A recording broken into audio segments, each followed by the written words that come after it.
ഞാൻ നിന്നെ സൗഖ്യമാക്കും യഹോവയാണ്. ഞാൻ നിന്നെ സൗഖ്യമാക്കും യഹോവയാണ്. ഞാൻ നിന്നെ സൗഖ്യമാക്കും യഹോവയാണ്. ഞാൻ നിന്നെ സൗഖ്യമാക്കും യഹോവയാണ്.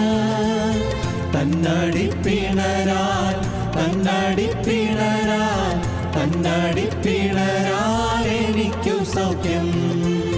തന്നടിപ്പിണരാൽ തന്നടിപ്പിണരാൽ തന്നടിപ്പിണരാൽ എനിക്കു സൗഖ്യം.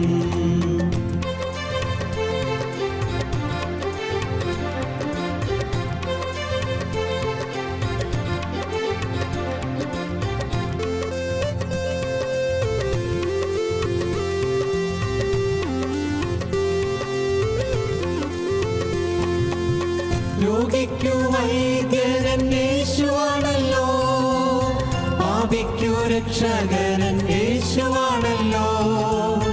രോഗിക്കു വൈദ്യരൻ യേശുവാണല്ലോ, പാപിക്കു രക്ഷകരൻ യേശുവാണല്ലോ. നീ എൻ്റെ വൈദ്യൻ, നീ എൻ്റെ ഔഷധം. നീ എൻ്റെ വൈദ്യൻ, നീ എൻ്റെ ഔഷധം. നീ എൻ്റെ എല്ലാമാണല്ലോ. നീ എൻ്റെ വൈദ്യൻ, നീ എൻ്റെ ഔഷധം. നീ എൻ്റെ വൈദ്യൻ, നീ എൻ്റെ ഔഷധം. നീ എൻ്റെ എല്ലാമാണല്ലോ. ഞാൻ നിന്നെ സൗഖ്യമാക്കും യഹോവയാണ്. ഞാൻ നിന്നെ സൗഖ്യമാക്കും യഹോവയാണ്. ഞാൻ നിന്നെ സൗഖ്യമാക്കും യഹോവയാണ്. ഞാൻ നിന്നെ സൗഖ്യമാക്കും യഹോവയാണ്. തന്നടിപ്പിണരാൽ തന്നടിപ്പിണരാൽ തന്നടിപ്പിണരാൽ എനിക്കു സൗഖ്യം. തന്നടിപ്പിണരാൽ തന്നടിപ്പിണരാൽ തന്നടിപ്പിണരാൽ എനിക്കു സൗഖ്യം.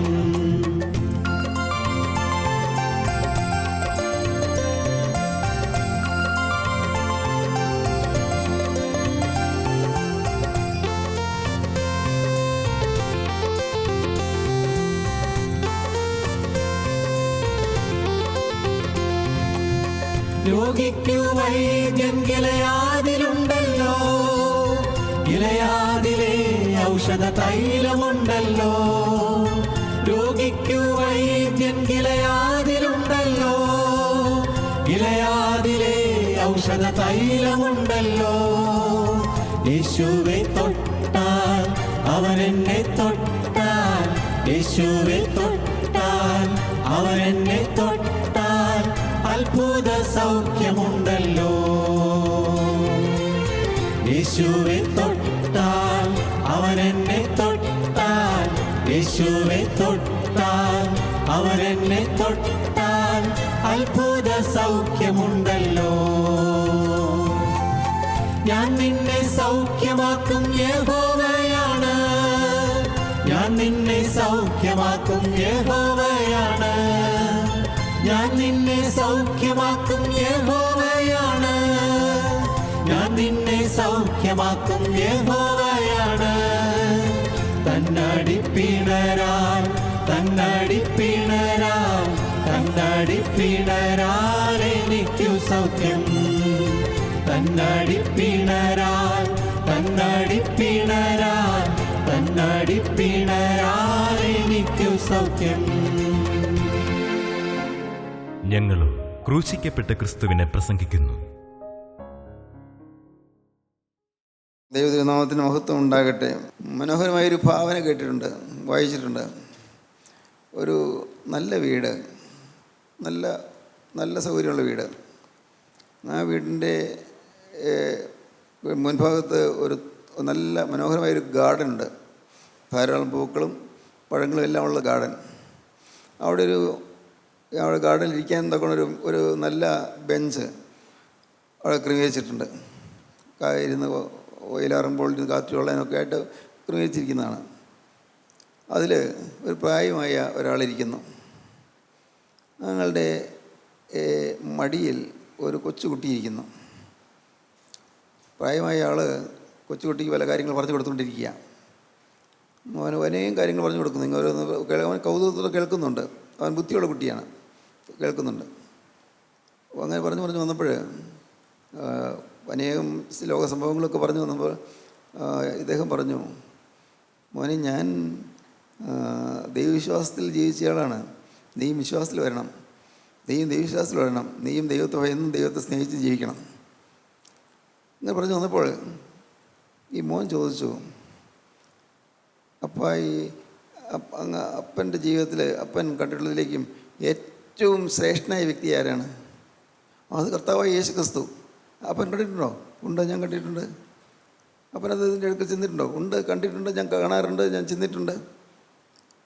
അദ്ദേഹം അപ്പനോട് നിങ്ങൾ പറഞ്ഞായിരുന്നോ? അദ്ദേഹം ഒരു നിമിഷം ചിന്തിച്ചു, മുഖം അല്പം വാടി.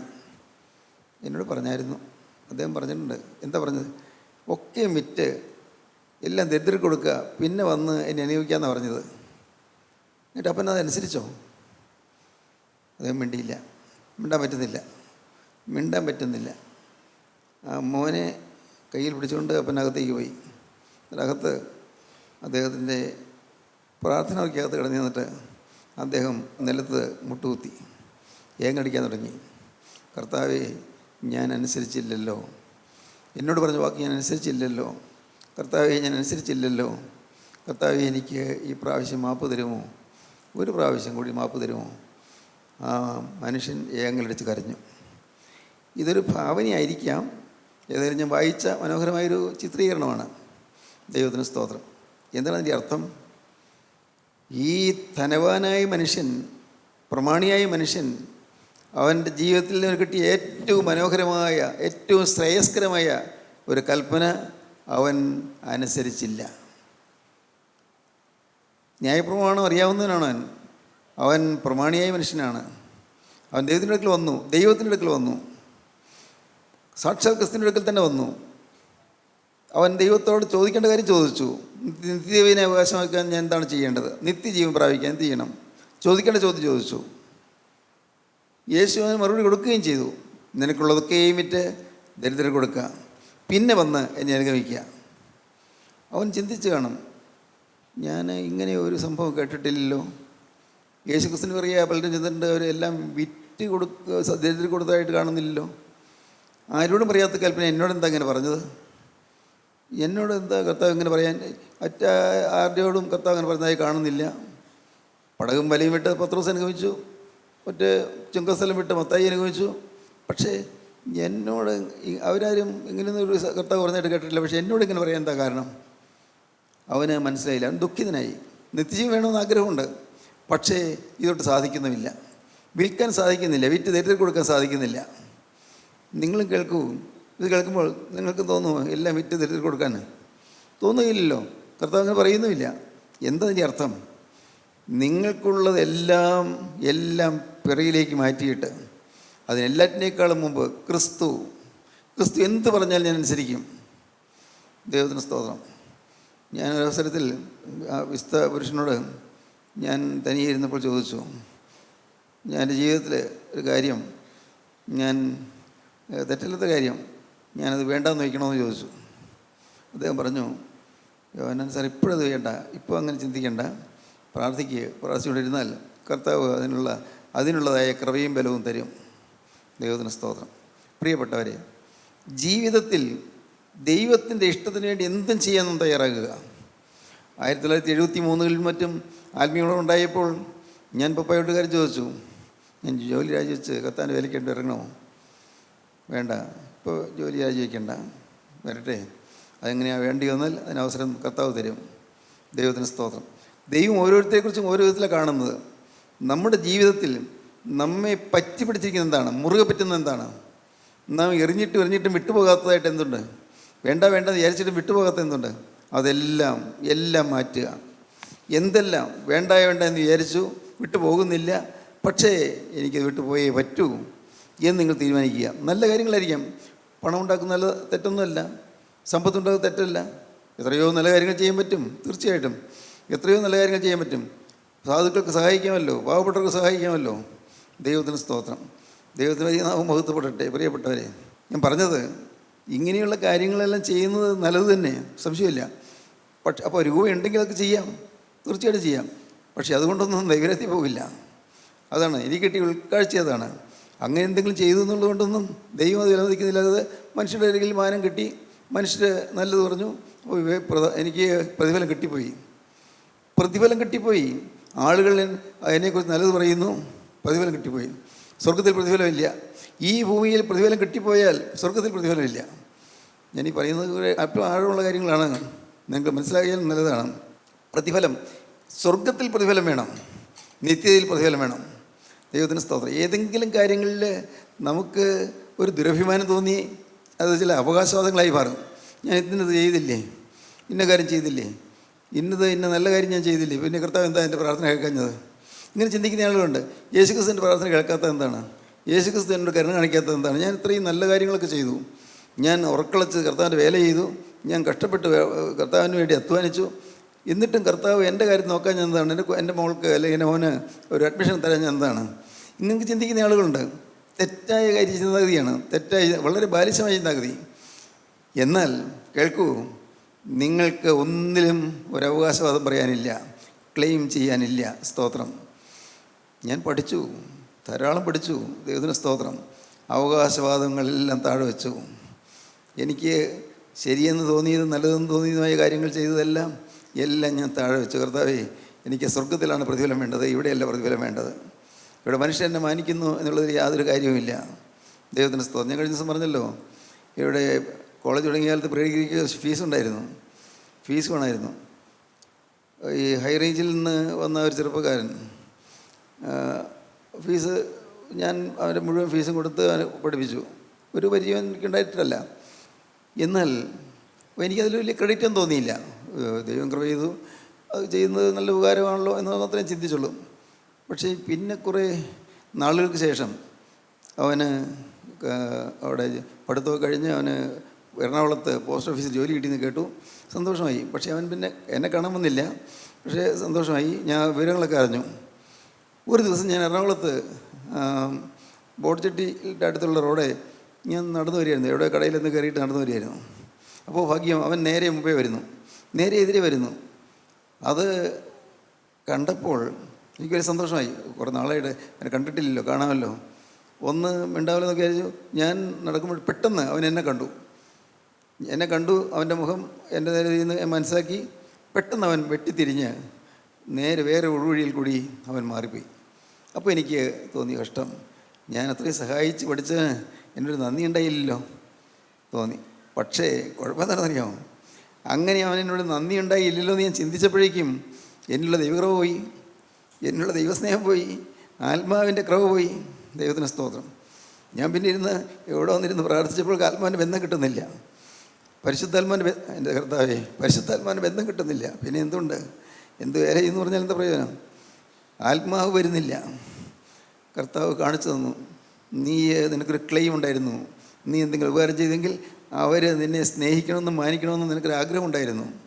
കർത്താവ് വ്യക്തമായിട്ട് പറഞ്ഞു തന്നു, അത് നിൻ്റെ ഒരു സ്വയമാണ്. അപ്പോൾ നിനക്ക് ചില ക്ലെയിംസ് ഉണ്ട്, ചില അവകാശവാദങ്ങളുണ്ട്. ഇന്നയാൾക്ക് ഇന്നെ ചെയ്തുകൊണ്ട് അവൻ എന്നെ സ്നേഹിക്കണം, എന്നെ ബഹുമാനിക്കണം എനിക്ക് വിചാരമുണ്ട്. സ്തോത്രം. ഞാൻ താണു. ഞാൻ പറഞ്ഞു, കർത്താവേ, ഞാൻ കാൽക്കൽ കെട്ടിപ്പിടിച്ച് പറഞ്ഞു, കർത്താവേ, എന്നോട് ക്ഷമിക്കണം.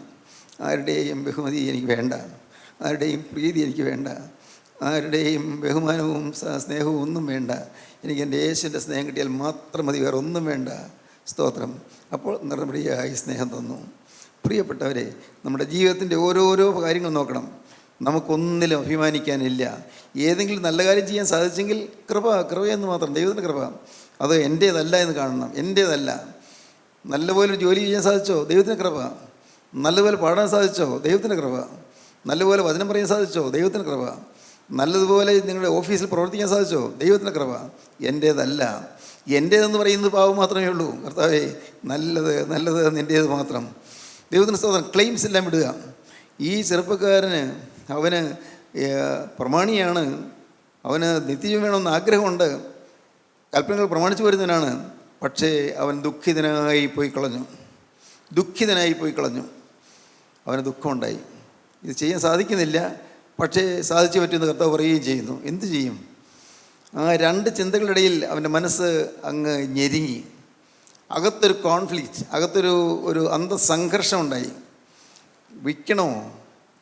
അല്ല, ഞാൻ അന്യായമായി സമ്മതിച്ചതല്ലല്ലോ, വേണ്ട വിൽക്കണ്ട. അല്ല, വിൽക്കണമെന്നല്ലേ കർത്താവ് പറഞ്ഞത്, ഞാൻ എന്ത് വേണം? മനസ്സിങ്ങനെ സംഘർഷം ഉണ്ടായി. അവസാനം അവിടെ അവൻ നിരാശയോടെ പോവുക, ദുഃഖിതനായി പോയി കളഞ്ഞാണ് വായിക്കുന്നത്. ദൈവത്തിന് സ്തോത്രം. അപ്പോൾ ശിഷ്യന്മാർ അവരെന്ത് ചെയ്തു? അടുത്ത വാക്യം. യേശു ചുറ്റും നോക്കി തൻ്റെ ശിഷ്യന്മാരോട്, സമ്പത്തുള്ളവർ ദൈവരാജ്യത്തിൽ കടക്കുന്നത് എത്ര പ്രയാസമെന്ന് പറഞ്ഞു. അവൻ്റെ ഈ വാക്കിനാൽ ശിഷ്യന്മാർ വിസ്മയിച്ചു. എന്നാൽ യേശു പിന്നെയും, മക്കളെ, സമ്പത്തിൽ ആശ്രയിക്കുന്നവർ ദൈവരാജ്യത്തിൽ കടക്കുന്നത് എത്ര പ്രയാസം. ശ്രദ്ധിക്കുക, വളരെ ശ്രദ്ധിക്കുക. സമ്പത്തുള്ളവർ ദൈവരാജ്യത്തിൽ കിടക്കുന്നത് വളരെ പ്രയാസം. ഒട്ടകം സൂചിക്കുഴിയുടെ കിടക്കുന്ന പോലെയാണ്. ഒട്ടകം സൂചിക്കുഴിയുടെ കിടക്കും സാധ്യമല്ല, ഒരിക്കലും ഇല്ല. സമ്പത്തുള്ളവർ ദൈവരാജ്യത്തിൽ പ്രവേശിക്കുന്നത് ഒട്ടകം സൂചിക്കുഴിയുടെ കിടക്കുന്നത് പോലെയാണ്, സൂചിക്കുഴയിലൂടെ കിടക്കുന്നത് പോലെയാണെന്ന് പറഞ്ഞു. അപ്പോൾ ശിഷ്യന്മാർ വിസ്മയിച്ചു. ഇത് ഇനി ആർക്കാർ രക്ഷിക്കാൻ പറ്റുക? ജീവിതത്തിൽ കുറച്ച് പൈസയൊക്കെ വേണ്ടേ? ഉപജീവന മാർഗം വേണ്ടേ? എന്താ കർത്താവ് അങ്ങനെ പറഞ്ഞത്? അവർക്ക് മനസ്സിലായില്ല, ശിഷ്യന്മാർക്ക് മനസ്സിലായില്ല, അതിന് കൂടെ ചേർന്ന് നിൽക്കുന്നവർക്ക് മനസ്സിലായില്ല. അപ്പോൾ കർത്താവ് പറഞ്ഞു, മക്കളെ, ഞാൻ പറഞ്ഞത് നിങ്ങൾക്ക് മനസ്സിലായില്ലല്ലേ? മക്കളെ, സമ്പത്തിൽ ആശ്രയിക്കുന്നവർ ദൈവരാജ്യം അവകാശമാക്കുകയില്ല. ഒന്നുകൂടി കേൾക്കുക വാക്യം. അത് യേശു ചുറ്റും നോക്കി തൻ്റെ ശിഷ്യന്മാരോട്, സമ്പത്തുള്ളവർ ദൈവരാജ്യത്തിൽ കടക്കുന്നത് എത്ര പ്രയാസമെന്ന് പറഞ്ഞു. അവൻ്റെ ഈ വാക്കിനാൽ ശിഷ്യന്മാർ വിസ്മയിച്ചു. എന്നാൽ യേശു പിന്നെയും, മക്കളെ, സമ്പത്തിൽ ആശ്രയിക്കുന്നവർ ദൈവരാജ്യത്തിൽ കടക്കുന്നത് എത്ര പ്രയാസം. സമ്പത്തിൽ ആശ്രയിക്കുന്നവർ ദൈവരാജ്യത്തിൽ കിടക്കുന്നത് എത്ര പ്രയാസം. പൈസ സമാഹരിക്കുന്നത് പാവമല്ല. ജോലി ചെയ്തു, തെറ്റില്ലാതെ ജോലി ചെയ്തു, നല്ല നിഷ്ഠയോട് ജോലി ചെയ്തു, ശമ്പളം കിട്ടുന്നു, തെറ്റല്ല, ഒരിക്കലുമല്ല. പക്ഷേ ഒരു ഓർമ്മ വേണം, ഇത് എനിക്ക് ശമ്പളം കിട്ടാൻ കാരണമായ ജോലിയാണല്ലോ. ജോലി ചെയ്യാൻ എനിക്ക് ആരോഗ്യം തന്ന ദൈവമാണ്, അതിനുള്ളതായ സാഹചര്യം ഒരുക്കിയ ദൈവമാണ്, അതിനുള്ള വിദ്യാഭ്യാസം തന്ന ദൈവമാണ്. മഹത്വം ദൈവത്തിന് കൊടുത്തുകൊള്ളണം. സമ്പത്തിൽ ആശ്രയിക്കരുത്. ഇതെല്ലാം പെട്ടെന്ന് മാറി മറിഞ്ഞു പോകുന്നതാണ്. നിങ്ങൾ കേട്ടില്ലേ പൂന്താന നമ്പൂതിരിയുടെ കവിത? 2-4 ദിനം കൊണ്ടൊരുത്തനെ തണ്ടിലേറ്റി നടത്തുന്നതും ഭവൻ, കണ്ടങ്ങിരിക്കും ജനത്തിനെ കണ്ടില്ലെന്ന് വരുത്തുന്നതും ഭവൻ, മാളികമേറിയ മന്നൻ്റെ തോളിൽ മാറാപ്പ് കയറ്റുന്നതും ഭവൻ. ജഗദീശ്വരനെക്കുറിച്ച് അങ്ങ് ഹൃദയത്തിൽ നിറഞ്ഞ നന്ദിയോടുകൂടി പൂന്താന നമ്പൂതിരി എഴുതിയ കവിതയാണ് ജ്ഞാനപ്പാന എന്നതിൻ്റെ പേര്. പുസ്തകത്തിൻ്റെ പേര് ജ്ഞാനമാണ്. ഇതാ 2-4 ദിനം കൊണ്ട് ഒരുത്തിന് തണ്ടിലേറ്റി നടത്തുമ്പോൾ 2-4 ദിനം കൊണ്ട് നിസ്സാരനായ ഒരു മനുഷ്യനെ അങ്ങ് വളരെ ഉയർന്ന പദവിയിൽ എത്തുന്നതും ദൈവം തന്നെ. മാളികമേറിയ മന്നൻ്റെ തോളിൽ മാറാപ്പ് കയറ്റുന്നതും മാളികയിലാണ് കഴിച്ചത്. വലിയ ധനവാനായിരുന്നു, പക്ഷേ അവൻ ദരിദ്രനായി ഭിക്ഷക്കാരനായി നടക്കുന്നു. എല്ലാം ഈ ദൈവത്തിൻ്റെ മായാവിലാസങ്ങൾ. അതാണ് അദ്ദേഹം കവി കണ്ടെത്തിയത്. എപ്പോഴാണ് വിട്ടുപോകുന്നത് ആർക്കറിയാം? ഇന്നുണ്ട്, ശരി, അതെപ്പോൾ വിട്ടുപോകും, എപ്പോൾ വിട്ടു പറന്നു പോകും? പ്രിയപ്പെട്ടവരെ, സമ്പത്തിൽ ആശ്രയിക്കരുത്. സമ്പത്തുണ്ട് എന്നതിൽ അഭിമാനിക്കരുത്. ഇത്ര ശമ്പളമുണ്ട് എന്നുള്ളത് അഭിമാനിക്കരുത്. ഇന്ന വരുമാനമുണ്ട് എന്നുള്ളത് അഭിമാനിക്കരുത്. കർത്താവ് തന്നതല്ലാതെ നമുക്കൊന്നുമില്ല. സ്തോത്രം. തന്നതല്ലാതെ ഇങ്ങ് ഒന്നുമില്ല. ഈശോ തന്നിരുന്നെന്നെയും ഞാൻ. യേശുവേ, നീ തന്നതല്ലാതെ എനിക്കൊന്നുമില്ല, നീ തരാത്തൊന്നും എനിക്ക് വേണ്ടതാനും. സ്തോത്രം. ദൈവത്തിന് വലിയ നാമമഹത്വപ്പെട്ടു. ഞാൻ പറയുന്നതിൻ്റെ അർത്ഥം മനസ്സിലാകുന്നുണ്ടോ? നിങ്ങളുടെ ജീവിതത്തിൽ നിങ്ങൾ ആഴത്തിലേക്ക് നീങ്ങണം. അവിടെ എമ്പുരാൻ തന്നാലേ ബുദ്ധിയുള്ളൂ. നല്ലപോലെ പഠിച്ചു, ബുദ്ധിയുള്ള കുട്ടിയാണ്. നല്ലപോലെ പഠിച്ചു ഉയർന്ന റാങ്കോടെ പാസ്സാകും. പരീക്ഷയുടെ തൊട്ട് തലേ ദിവസം അവന് ടൈഫോയിഡ് വരുന്നു. കഷ്ടം. ഒരു കൂട്ടുകാരൊക്കെ പരീക്ഷ എഴുതി അവന് പരീക്ഷയ്ക്ക് പോകാൻ പറ്റിയില്ല. നടന്ന കാര്യമാണ് പറയുന്നത്. പരീക്ഷയ്ക്ക് പോകാൻ പറ്റിയില്ല. എഞ്ചിനീയറിംഗ് ഡിഗ്രിയുടെ ഫൈനൽ ഇയർ പരീക്ഷയായിരുന്നു. എങ്കിൽ എനിക്കെന്താ ഇങ്ങനെ വന്നത്? കഷ്ടം. വേണ്ട, സപ്ലിമെൻ്ററി എഴുതാം, അടുത്ത പ്രാവശ്യത്തെ വീണ്ടും സപ്ലിമെൻ്ററി എക്സാമിനേഷൻ എഴുതാം. അടുത്ത പ്രാവശ്യം നല്ലപോലെ പഠിച്ചു. ടൈഫോയിഡൊക്കെ മാറിയതിന് ശേഷം നല്ലപോലെ പഠിച്ചു, നല്ല മാർക്ക് കിട്ടും. എന്തൊരു അത്ഭുതം!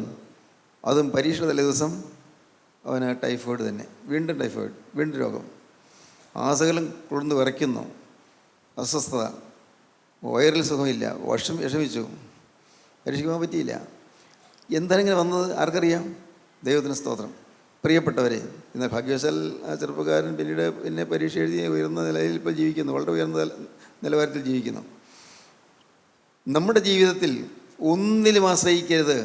ഇന്നുണ്ട് എന്നുള്ളതിൽ ആശ്രയിക്കരുത്. ഇന്ന് ആരോഗ്യമുണ്ട്, ഇന്ന് സമ്പത്തുണ്ട്, ഇന്ന് പല സൗകര്യങ്ങളും നമുക്കുണ്ട്. നമുക്ക് ജോലിയുണ്ട്, അല്ലെങ്കിൽ വരുമാനമുണ്ട്, മക്കളുണ്ട്, മാതാപിതാക്കളുണ്ട്, ആരോഗ്യമുള്ള ഒരു ഭർത്താവുണ്ട്, ആരോഗ്യമുള്ള ഭാര്യയുണ്ട്. എല്ലാം കൊള്ളാം, നല്ലത് തന്നെ, ഒന്നും വേണ്ട നിൽക്കണ്ട. പക്ഷേ ഒരു കാര്യം ഓർക്കണം, എന്നെ വിട്ട് ഇന്നുള്ള സൗകര്യങ്ങളെല്ലാം മാറാൻ അധികം നേരമൊന്നും വേണ്ട. കണ്ണടച്ച് തുറക്കുന്നതിന് മുമ്പ് എല്ലാം തകിടം മറിയാം.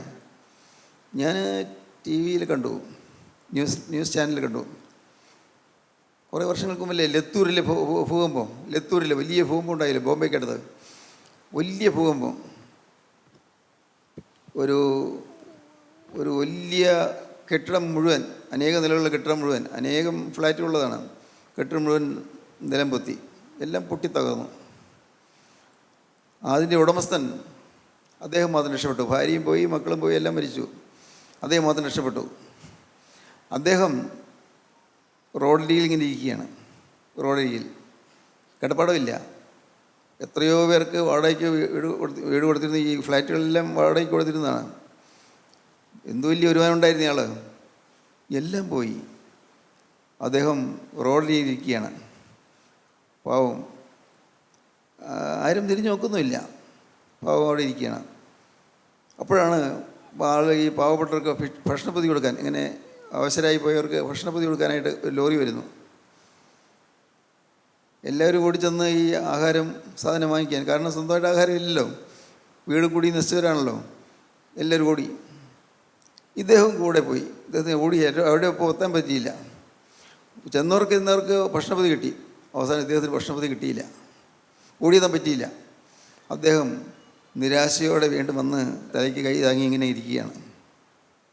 ഞാൻ രംഗം ന്യൂസ് ചാനലിൽ അതിൻ്റെ ഫോട്ടോയോട് കൂടി വന്നപ്പോൾ ഞാനത് കണ്ടപ്പോൾ ഞാൻ ഓർത്തു, എൻ്റെ കർത്താവേ, ഇന്നലെ മനോഹരമായ മുറിയിൽ ഒരു വലിയൊരു ധനാഢ്യനായി കഴിഞ്ഞ മനുഷ്യൻ ഇന്നിപ്പോൾ ഇതാ ഒരു ഭക്ഷണപ്പൊതിക്ക് വേണ്ടി ഈ യാചകനെ പോലെ ഓടിച്ചെല്ലുന്നു. അതുപോലെ കിട്ടാത്തതുകൊണ്ട് ദുഃഖിച്ചിരിക്കുന്നു, വിശന്ന് പൊരിഞ്ഞിരിക്കുന്നു. ഇതല്ലേ മനുഷ്യൻ്റെ അവസ്ഥ? പ്രിയപ്പെട്ടവരെ, ഞാൻ ഭയത്തോട് പറയട്ടെ, നമുക്ക് ഈ ലോകത്ത് അഭിമാനിക്കാൻ ഒന്നുമില്ല, ആശ്രയിക്കാൻ ഒന്നുമില്ല. ഉണ്ട് യേശു മാത്രം. യേശു മാത്രമാണ് ആശ്രയം. ദൈവത്തിന് സ്തോത്രം. ആശ്രയം യേശുവിൽ എന്നതിനാലെന്നൊരു പാട്ടുണ്ടല്ലോ. യേശു മാത്രമാണ് ആശ്രയം. പഠിക്കും. ആശ്രയമേശുവിൽ എന്നതിനാൽ ഭാഗ്യവാൻ ഞാൻ, ആശ്വാസമെന്നിൽ താൻ തന്നതിനാൽ ഭാഗ്യവാൻ ഞാൻ. ആശ്രയം യേശുവിൽ, അത് ഒരിക്കലും വിട്ടുകളയരുത്. നമ്മുടെ മനസ്സിൽ എപ്പോഴും ഉണ്ടായിരിക്കണം യേശുവിൽ ആശ്രയം. യേശുവേ എന്നൊരു വിളി ഹൃദയത്തിൽ എപ്പോഴും. എന്നെ കാണുന്ന എൻ്റെ യേശു, എന്നെ സ്നേഹിക്കുന്ന എൻ്റെ യേശു, എനിക്ക് വേണ്ടി രക്തം ചൊരിഞ്ഞ എൻ്റെ യേശു, എനിക്ക് വേണ്ടി ക്രൂശിൽ മരിച്ച എൻ്റെ യേശു, സ്തോത്രം. പ്രിയപ്പെട്ടവരെ, ആ ഒരു ചിന്ത നമ്മുടെ ഉള്ളിലുണ്ടെങ്കിൽ നമ്മൾ ലോകത്തിൻ്റെ ഇമ്പങ്ങളിലേക്ക് പോവുകയില്ല, ലോകത്തിൻ്റെ മോഹങ്ങളിലേക്ക് പോവുകയില്ല, ലോകമോഹങ്ങളിലേക്ക് പോവുകയില്ല. ജീവിതത്തിൽ ഒരു കെട്ടുറപ്പുണ്ടായിരിക്കും. ജീവിതത്തിൽ ചില പ്രതിഷ്ഠകളും നിഷ്ഠകളും വരും. ദൈവത്തിന് സ്തോത്രം. ശിഷ്യന്മാർ, കർത്താവേ, ഇങ്ങനെയാണെങ്കിൽ ആർക്ക് സാധിക്കും, ആർക്ക് രക്ഷപ്പെടാൻ കഴിയും, ദൈവരാജ്യത്തിൽ കിടക്കുന്നത് എങ്ങനെ സാധിക്കും എന്ന് പറഞ്ഞു. വായിക്കാം 24-ാമത്തെ വാക്യം മുതൽ. അവൻ്റെ ഈ വാക്കിനാൽ ശിഷ്യന്മാർ വിസ്മയിച്ചു. എന്നാൽ യേശു പിന്നെയും, മക്കളെ, സമ്പത്തിൽ ആശ്രയിക്കുന്നവർ ദൈവരാജ്യത്തിൽ കടക്കുന്നത് എത്ര പ്രയാസം! ധനവാൻ ദൈവരാജ്യത്തിൽ കടക്കുന്നതിനേക്കാൾ ഒട്ടകം സൂചിക്കുഴയിലൂടെ കടക്കുന്നത് എളുപ്പമെന്ന് ഉത്തരം പറഞ്ഞു. അവർ ഏറ്റവും വിസ്മയിച്ചു. എന്നാൽ രക്ഷപ്രാപിപ്പാൻ ആർക്ക് കഴിയുമെന്ന് തമ്മിൽ പറഞ്ഞു. യേശു അവരെ നോക്കി, മനുഷ്യർക്ക് അസാധ്യം തന്നെ, ദൈവത്തിന് അല്ലതാനും, ദൈവത്തിന് സകലവും സാധ്യമല്ലോ എന്ന് പറഞ്ഞു. ദൈവത്തിന് സ്തോത്രം. അവർ പരസ്പരം പറഞ്ഞു, ഇതെങ്ങനെയാണെങ്കിൽ ആർക്ക് സാധിക്കും രക്ഷപ്പെടാൻ, നിത്യജീവൻ പ്രാപിക്കാൻ ആർക്കാ സാധിക്കുക? ശിഷ്യന്മാർ അമ്പരപ്പിലായി. കർത്താവ് പറഞ്ഞു, മക്കളെ, അങ്ങനെയല്ല, നിങ്ങൾ വിശ്വസിക്കുക, ദൈവത്തിന് അസാധ്യമായിട്ടൊന്നുമില്ല. നിങ്ങൾ ആ ദൈവത്തിൽ ആശ്രയിച്ചാൽ മതി. ക്രിസ്തുവിന് അസാധ്യമായിട്ടൊന്നുമില്ല, ദൈവത്തിന് അസാധ്യമായിട്ടൊന്നുമില്ല. മറ്റ് മനുഷ്യർക്ക് അസാധ്യമെന്ന് തോന്നാം. അതാണ് പറഞ്ഞത്, മനുഷ്യർക്ക് അസാധ്യം തന്നെ, ദൈവത്തിന് അല്ലതാനും, ദൈവത്തിന് സകലവും സാധ്യമല്ലോ എന്ന് പറഞ്ഞു. സ്തോത്രം. പ്രിയപ്പെട്ടവർ. കംപ്ലീറ്റ് ഡിപ്പെൻഡൻസ്, പൂർണ്ണമായിട്ട് അങ്ങ് ആശ്രയിക്കുകയാണ്. അങ്ങ് പൂർണ്ണമായിട്ട് അങ്ങ് ആശ്രയിക്കുന്നു. കർത്താവേ, നീ ഇല്ലാതെ എനിക്ക് വേറൊരു നന്മയുമില്ല. സ്തോത്രം. നീ ഇല്ലാതെ എനിക്കൊരു ഗുണവുമില്ല. എന്തുണ്ടെന്ന് പറഞ്ഞാൽ നീ ഇല്ലെങ്കിൽ പൂജ്യമാണ്. എത്ര സമർത്ഥനാണെങ്കിലും, എത്ര വീരോചിതമായ കാര്യങ്ങൾ ചെയ്യുവാൻ നല്ല പ്രാഗൽഭ്യമുള്ളവനാണെങ്കിലും, യേശുവേ നീ ഇല്ലെങ്കിൽ ഞാൻ പൂജ്യം. ദൈവത്തിന് സ്തോത്രം. ഇത് നമ്മുടെ മനസ്സിൽ വന്നാൽ നമുക്ക് എപ്പോഴും എളിമ കിട്ടും. താഴ്മ കിട്ടും. അത് ദൈവം സന്തോഷിക്കും. താഴ്മ, അതിലാണ് ദൈവം സന്തോഷിക്കുന്നത്. കർത്താവേ, നിൻ്റെ സഹായം ഇല്ലെങ്കിൽ എനിക്കൊന്നും സാധ്യമല്ലല്ലോ. ഞാൻ നിത്യജീവനിലേക്ക് അടുക്കുവാൻ ഞാൻ ആഗ്രഹിക്കുന്നു, പക്ഷേ എനിക്ക് കിട്ടുന്നില്ല. കർത്താവേ, സാധിക്കുന്നില്ല. പലരും വിഷമിക്കുന്നവരുണ്ട്, എനിക്കറിയാം. നല്ലപോലെ പരിശ്രമിക്കുന്നവരുണ്ട്. ചീത്ത ചിന്തകൾ മാറുന്നില്ല. അയ്യോ മാറുന്നില്ല, എന്ത് ചെയ്യും വിഷമിക്കുന്നവരുണ്ട്. ചിലർ പ്രാർത്ഥിക്കാൻ പറയും, കർത്താവേ എനിക്ക് ആ ചീത്ത ചിന്തകൾ വിട്ടുപോകുന്നില്ല, ഞാൻ എന്താ ചെയ്യുന്നത് ചോദിക്കുന്നു. ചിലരങ്ങ് ചോദിക്കുന്നു. അനേകം പേര് ഇപ്പോൾ ഇവിടെ ഈ വാക്കുകൾ കേൾക്കുന്ന നിങ്ങളും ചിലർക്ക് അങ്ങനെയുണ്ട്. പാവം മാറുന്നില്ല, കോപം മാറുന്നില്ല, ഇഷ്ടക്കേട് മുഷിൽ ഇപ്പോഴും വരുന്നു, നീരസം വരുന്നു. ഞാൻ എന്താ ചെയ്യുന്നത്, എനിക്ക് എങ്ങനെ ഇതിൽ രക്ഷപ്പെടാം എന്നൊക്കെ ചിന്തിക്കുന്ന ആളുകളുണ്ട്. പ്രിയപ്പെട്ടവരെ, കേൾക്കൂ. രക്ഷപ്പെടാൻ ഒരേ മാർഗമുള്ളൂ. കർത്താവേ, എനിക്ക് അസാധ്യം, ദൈവത്തിനോ സകലവും സാധ്യം. വിട്ടുകൊടുക്കുക, ഉടയവൻ്റെ കൈകളിലേക്ക് ഏൽപ്പിച്ചു കൊടുക്കുക. സ്തോത്രം. ഞാൻ വളരെ സന്തോഷത്തോട് പറയട്ടെ, ജീവിതത്തിൽ എത്രയെത്ര പ്രശ്നങ്ങളിൽ കൂടി ഞാൻ കടന്നുപോയി, എത്രയെത്ര ദുരിതങ്ങളിൽ കൂടി കടന്നുപോയി. അവിടെയെല്ലാം ജീവനുള്ള ക്രിസ്തു എന്നെ രക്ഷിച്ച് എനിക്ക് നല്ലപോലെ അറിയാം. നല്ലപോലെ അനുഭവമുണ്ട്. യേശു ക്രിസ്തു നേരിട്ട് വന്ന് എന്നെ രക്ഷിച്ച് എനിക്കറിയാം. വ്യക്തമായിട്ട് എന്നെ രക്ഷിച്ച് എനിക്ക് നല്ലപോലെ അനുഭവമുണ്ട്. ഓരോ കാര്യവും എൻ്റെ നന്മയ്ക്കായിട്ട് കർത്താവ് കൂടി വ്യാപരിക്കുമാറ് പ്രവർത്തിച്ചത് എനിക്കറിയാം. നിങ്ങൾക്കും പറയാൻ പറ്റും, സാക്ഷ്യങ്ങൾ പറയാൻ പറ്റും. ദൈവം പ്രവർത്തിച്ച വിധങ്ങൾ വിശ്വസിക്കുക, ക്രിസ്തുവിൽ ആശ്രയിക്കുക. ക്രിസ്തു മാത്രം. മനുഷ്യർക്ക് അസാധ്യം, പക്ഷേ ദൈവത്തിനോ സകലവും സാധ്യം. ദൈവത്തിൻ്റെ വലിയ നാമം മഹത്വപ്പെടട്ടെ. ഇന്ന് നിങ്ങൾ ഈ വാക്കുകൾ കേൾക്കുമ്പോൾ നിങ്ങൾ കർത്താവിനോട് ഒരു വാക്ക് പറയണം. കർത്താവേ, എനിക്ക് ആഗ്രഹമുണ്ട്. എൻ്റെ കർത്താവേ, എനിക്ക് യേശുവിൻ്റെ ഒരു വിശുദ്ധനാകാൻ ആഗ്രഹമുണ്ട്. കർത്താവേ, ഞാൻ എന്തെല്ലാം മാറേണ്ടിയിരിക്കുന്നു, എന്നെ ഒന്ന് മാറ്റിത്തരുമോ? എൻ്റെ സ്വഭാവം നീ ഒന്ന് മാറ്റുമോ? എൻ്റെ ജന്മസിദ്ധമായ സ്വഭാവങ്ങളെല്ലാം ഒന്ന് മാറ്റുമോ? എൻ്റെ പൂർവികന്മാരിൽ നിന്ന് എനിക്ക് ലഭിച്ചതായ സ്വഭാവം നീ ഒന്ന് മാറ്റുമോ? കർത്താവേ, നിനക്ക് അസാധ്യമായിട്ടൊന്നുമില്ലല്ലോ. ഞാനിതാ നിസ്സഹായനായി നിൽക്കുന്നു. എൻ്റെ കർത്താവേ, എനിക്ക് ഒന്നിനും കഴിവില്ല. കർത്താവേ, ഞാൻ ശ്രമിച്ചാൽ നേടുകയില്ല. കർത്താവേ, നീ തന്നാലേ ഉള്ളൂ. കർത്താവേ, തരണമേ, കൃപ തരണമേ, ബലം തരണമേ, ശക്തി തരണമേ, ആത്മാവിന് തരണമേ. കർത്താവേ, ഇന്ന് എനിക്ക് അസാധ്യമായത് സാധിച്ചു തരണമേ. പ്രാർത്ഥിക്കുമോ നിങ്ങൾ? അസാധ്യമായത് സാധിക്കാൻ ആഗ്രഹിക്കുന്നവർ ഇരിക്കുന്നിരിപ്പിൽ ദൈവത്തോട് പറയണം, കർത്താവേ, ഇന്ന് എനിക്ക് അസാധ്യമായത് സാധിച്ചു തരണമേ. കർത്താവേ, എനിക്ക് നിത്യജീവൻ കൂടിയേ കഴിയൂ. എന്തെല്ലാം വിടേണ്ടി വന്നാലും എൻ്റെ കർത്താവേ, നിത്യജീവൻ്റെ അവകാശം എനിക്ക് കിട്ടിയേ പറ്റൂ. കർത്താവേ, ഇന്ന് ഈ വാക്കുകൾ ഞാൻ കേട്ടുകൊണ്ടിരിക്കുമ്പോൾ തന്നെ ഇപ്പോൾ നീ എൻ്റെ അരികിലേക്ക് വന്ന് നിൻ്റെ തൃക്കൻ്റെ മേൽ വയ്ക്കണമേ. നാഥ, നീ എന്നെ അനുഗ്രഹിക്കണമേ. ഞാൻ സ്വയം പരിശ്രമിച്ചിട്ട് സാധിക്കുന്നില്ല, ഞാൻ അധ്വാനിച്ചിട്ട് സാധിക്കുന്നില്ല. ഞാൻ പല കാര്യങ്ങളും ചെയ്തു നോക്കി, ഉപവാസം എടുത്ത് നോക്കി, ഞാൻ പ്രാർത്ഥിച്ച് നോക്കി, തിരുവചനം വായിച്ചു നോക്കി, വചന ശുശ്രൂഷയിൽ പങ്കെടുത്ത് നോക്കി. പക്ഷേ എൻ്റെ പാവങ്ങൾ വലുതിനെ വിട്ട് മാറുന്നില്ല. ഇപ്പോൾ ലോകസ്നേഹം മുൻപ് നിൽക്കുന്നു. എൻ്റെ കർത്താവേ, മനുഷ്യനെ ബഹുമാനിക്കണമെന്നുള്ളതായ ആഗ്രഹം മുൻപ് നിൽക്കുന്നു. മനുഷ്യരുടെ പ്രീതിക്ക് വേണ്ടിയും ബഹുമതിക്ക് വേണ്ടിയുള്ളതായ ആഗ്രഹം ഒന്ന് കൂടി നിൽക്കുന്നു. റെക്കഗ്നീഷൻ കിട്ടാനുള്ളതായ, ആളുകളുടെ അംഗീകാരം കിട്ടാനുള്ളതായ ആഗ്രഹം നിൽക്കുന്നു. കർത്താവേ, പാപം എൻ്റെ ജീവിതത്തിലുണ്ട്. ഞാനിത് മാറ്റാൻ ശ്രമിച്ചാൽ മാറുകയില്ല. കർത്താവേ, ഗോകുൽത്തായിൽ ചൊരിഞ്ഞ തിരക്തത്തിൻ്റെ ഒരു തുള്ളി എൻ്റെ മേലൊന്ന് വീണാൽ മാത്രമേ എൻ്റെ പാവം മാറുകയുള്ളൂ, എൻ്റെ സ്വഭാവം മാറുകയുള്ളൂ. യേശുനാഥ, നിൻ്റെ തിരക്തം ഒരു തുള്ളി എൻ്റെ മേലൊന്ന് പതിയണമേ, എൻ്റെ മേലൊന്ന് വീഴണമേ. നാഥ, തിരക്തത്താൽ ഞാനൊന്ന് കഴുകപ്പെടുമാറാകണമേ. കർത്താവേ, അത്ഭുതം നടക്കണമേ, മഹാത്ഭുതം നടക്കണമേ. ഇന്നു മുതൽ യേശുവേ, ഞാൻ എൻ്റെ കരുണയുള്ള കർത്താവിൻ്റെ കൃപയിൽ സന്നപ്പെട്ടുകൊണ്ട് പുതിയ ജീവൻ നയിക്കും. നാഥ, അനുഗ്രഹിക്കണമേ. നമുക്ക് പ്രാർത്ഥിക്കാം. കാരുണ്യവാനേ, മഹാപരിശുദ്ധനായ ഞങ്ങളുടെ സ്വർഗീയ പിതാവേ, ഈ മനോഹരമായ ദിവസത്തിനായി ഞങ്ങൾ നിന്നെ സ്തുതിക്കുന്നു, ഞങ്ങൾ നിന്നെ സ്തോത്രം ചെയ്യുന്നു. എൻ്റെ കർത്താവേ, നിത്യജീവന് വേണ്ടിയുള്ളതായ വാഞ്ച കൊണ്ട് ഞങ്ങളുടെ ഹൃദയങ്ങൾ നിറയ്ക്കണമേ എന്ന് പ്രാർത്ഥിക്കുന്നു. എൻ്റെ കർത്താവേ, യേശു ക്രിസ്തു എല്ലാം സാധിച്ചു തരുന്നുള്ള ഈ വിശ്വാസം കൊണ്ട് ഞങ്ങൾ ഉള്ളത്തെ ഉറപ്പിക്കണമേ എന്ന് പ്രാർത്ഥിക്കുന്നു. കർത്താവേ, യേശു ക്രിസ്തു ഞങ്ങൾക്ക് തരുന്നതായ അനുഗ്രഹത്തിനുള്ള പ്രത്യാശ ഞങ്ങളുടെ ഹൃദയത്തിൽ നിറഞ്ഞു നിൽക്കണമെന്ന് പ്രാർത്ഥിക്കുന്നു. യേശുവിനെ സ്നേഹിപ്പാൻ കർത്താവേ, ഞങ്ങൾക്ക് പുതിയ ഹൃദയം തരണമേ എന്ന് പ്രാർത്ഥിക്കുന്നു. എല്ലാവരെയും അനുഗ്രഹിക്കണമേ. അതിന് കേട്ട എല്ലാവരുടെ മേലും തൃക്കരം വയ്ക്കണമേ. അനുഗ്രഹിച്ച് വാഴ്ത്തി വിശുദ്ധീകരിക്കണമേ. തിരുനാമം മഹത്വപ്പെടുത്തണമേ. യേശുക്രിസ്തുവിൻ്റെ സ്നേഹം നിറഞ്ഞ നാമത്തിൽ പ്രാർത്ഥിക്കുന്ന കൃപയോടെ കേൾക്കണമേ. ആമീൻ. ഹല്ലേലൂയ.